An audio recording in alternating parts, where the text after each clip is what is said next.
Yeah, it was almost like the judge was like, well, what are you asking for? And I'm like, isn't that inside of my actual petition, the one that I filed in January, the one that the courts were looking at for the last 6 or 7 months?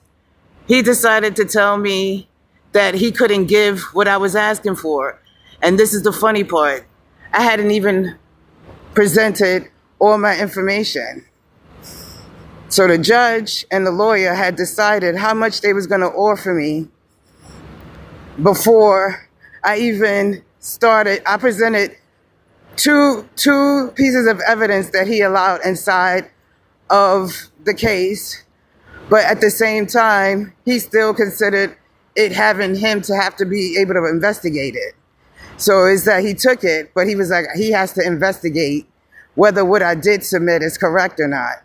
But this was after he discussed the number with me without even looking at all of the documentation that I had, because they are already familiar with what type of information I had, because I sent them all of my stuff in February. So they're very aware that I can prove my case. Let me explain why I'm doing this. Because we want to also identify how not only the ones that are here to be protected by law, but the ones that's practicing it, they need to be knowledgeable about how to conduct themselves as well. And they too need to be monitored.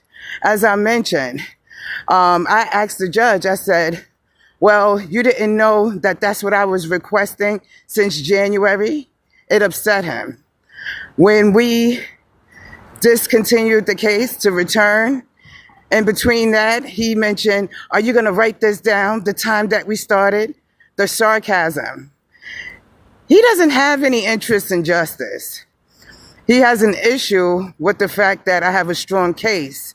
And Wavecrest Management, Sagamore Street Associates, all of these are friends. And they celebrate on the weekends, okay? It's nepotism all the way. But I'm pointing that out because they want us to respect the law, but they don't even respect themselves when they conduct themselves within the frame of the law. And this is common law, okay? So this is Dark Shadows of Law, Part 2. And it's the truth, too.